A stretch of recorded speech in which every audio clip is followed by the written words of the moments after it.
All right, we're getting ready for me and Wendy's wedding. I'll show you how to decorate all this stuff up. We're gonna put them sides up, kind of keep the weather, since this South Louisiana, you never know what it's gonna be tomorrow. Even the weatherman will tell a lie. So here we are, put a few sides up, kind of cover our behind, get ready for the Saturday throwdown, prime rib and lobster. All right, in order to do one of these throwdowns, it ain't no easy thing. You gotta get it all decorated. As you see, I don't really have one of them wedding halls, but this is where we park our equipment and keep it out of the weather, load and unload as we do the events. But now we're going to turn this into a wedding hall. Look how easy this is. Put a cable across it, string up some tent sides, we got it going on. And then we got to set up all the tables and chairs and put all the cutesy decorations, so hopefully Wendy don't tear my behind up as we get this thing done. Now, it's time to start the real decoration. We done got basics laid out, format, how we're going to do the job. And now it comes time to putting all the little cutesies up. If you kind of look at the trees, we ended up putting some of the poinsettias into the flock trees back behind it and decorate some of the bottoms like over here where the poinsettias kind of cover up the base of the tree. All this quick and easy on decorations. That's the way you do it, quick and easy. Now we're going to have a little decorative thing that goes with the prime rib. You know, you go to one of them high-dollar steakhouses, you know, they got a cute little veggie that goes with the steak to do a decoration. I have a long green bean, and we take the juice out of the can. You know, it's a canned bean, very simple to do at home, and put it in a pot. You add butter, and you add some swamp dust to it, and a little bit of seafood ball, just a little touch, and then you're going to have that come to a boil, and you take these little long green beans, say they're a little longer than a normal cut green bean, and there'll be a decoration on the plate. You like that, huh? And then all you're going to do is bring them back up to a boil and then turn them off and let them set. Once you let them set, it's going to absorb all the flavor, and then we're going to put them into a pot. But it can't set too long. We're cooking in cast iron. Green beans soaks up the flavor of cast iron in the bean. Well, it's the acidic nature of the beast, you know, so you're going to have to take care of removing that. Once it starts setting, then remove it, put it in a pan, keep it hot, and that way it keeps absorbing the flavor of the seasoning that you put into it. All right, what we're doing now, I got a big block of Swiss cheese I'm cutting up to make the crab Mornay with. It's going to take, I got some yellow onions in the pot with water, just clarifying itself, kind of tenderizing. And then I'm going to put a cream cheese into it. That's what I got this kind of getting warmed up, softening up some, so that'll go in the pot shortly. And then once I get that done, I'm going to mix a little half and half cream with some flour and put that in the deal. It's got swamp dust in it already, got a little seafood ball in it. Then once the flour starts thickening up and get through boiling, you take the Swiss cheese, you're going to drop it in there, a few pieces at a time so it starts melting and blending in. Then I have some cilantro and some parsley and shallot tops. That's your little green onion top. And we're going to put that in and fold that in along with the crab meat. The crab meat and that just kind of blends together. You don't want to mix it real hard, but you'll sure enjoy the flavor. Yeah, I'm moving all around this kitchen. I'm having a tough time with Franklin keeping up with me. I'm from one end to the other. I got to take care of prime rib got potatoes doing its thing, crab Mornay happening, and decorating for the last finished touches for the wedding. I got all the bar, little lemons and limes and stuff to cut up. Got other fruit scattered around. Oh, great party today. It'll all come together by 3 o'clock today. You watch it happen. Yeah. Close your door. There we go. We got the first pan of racks out, ribeye racks out.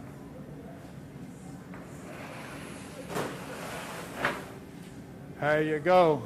Look here, we got 5 of them racks out. The other one's going to come out in just a few minutes. We're going to pour off the orange jus and put it into a 6-inch full pan and skim the little fat off the top. Goes in the warmer outside to be served with as the orange jus, which is a topping on top of the prime rib. All right, I got the pots going inside, so I got to go in and tend to that. I took the beans out just a few minutes ago. I got one batch of potatoes almost ready. I'm just waiting to stick that little knife in it and check it out, make sure it's good and tender. And then I got the crab marinade running in the pot right now, so it's a crucial moment. Get in and stir the pot. Let's go. Now here we're going to put the cream cheese in there with the onions after they kind of tenderized, clarified, and let it kind of cook down some. Cream cheese is just about finished melting. Once that last little bit finished melting down, we're going to pour in the half and half and flour mixture, which I got whipped up over here. Got all the little clumps melted in, and we're going to pour it in just a minute. So these are done then? These are done.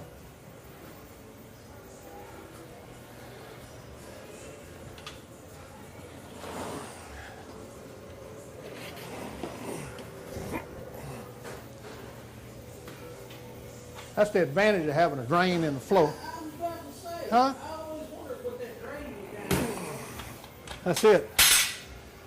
Where's all my tater wrappers at? You supposed to have somebody wrap them? That's what they said. They was going to wrap potatoes. So do it by the corner, All right, like that. Roll. got it. A lot faster, easier. All right. Get your 2 or 3 out there. Put them in the ice chest over here so they stay hot. They're getting close. If Franklin swing around, you see the bread proofing in the proofer right there. Right up in the cabinet. He got it going on. We're fixing to bake that up. It ain't gonna be long. It's getting close to being the right size. Proof that thing right on out. We're gonna pour this little half and half mixture in and get that kind of stirred up and doing this thing of thickening. As it cooks up, it's gonna thicken some.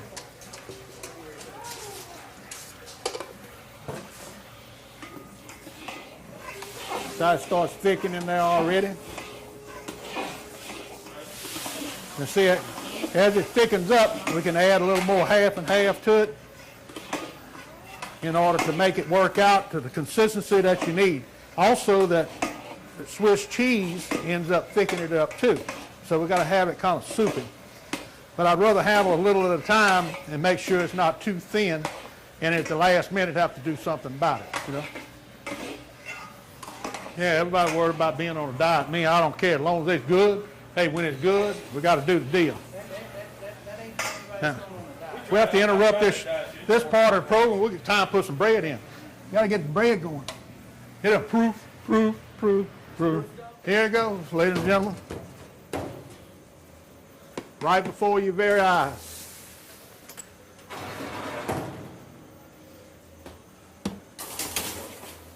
All right.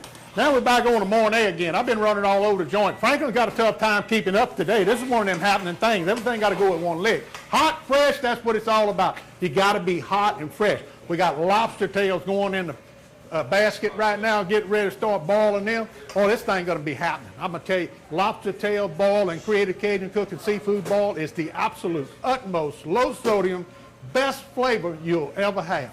Try you some today. Available at all the local stores.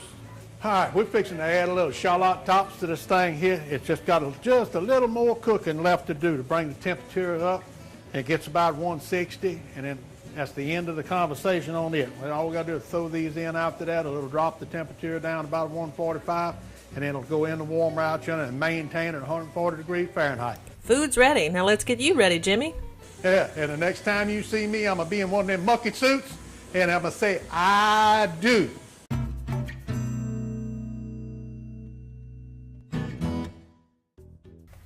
Welcome back. On today's show, we transformed this equipment shed into a winter wonderland wedding hall because Jimmy Babin married his sweetheart Wendy and catered the wedding himself at his home on the Diversion Canal. Now today we saw him roasting 10 whole ribeyes in au jus for prime rib, which is something that he can do for any wedding or event.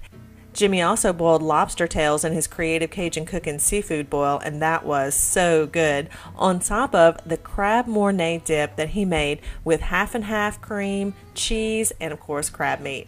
Now the lobster tails were a huge hit, and he can do this at any event. If you want to find out more about how you can have your wedding done at Creative Cajun Cooking, go to his website. And congratulations, Jimmy and Wendy. We were so glad to be a part of your big day. We thank you for letting us film everything for the show and appreciate everything you've done for the Outdoor Kitchen Show. Again, congratulations, Jimmy and Wendy.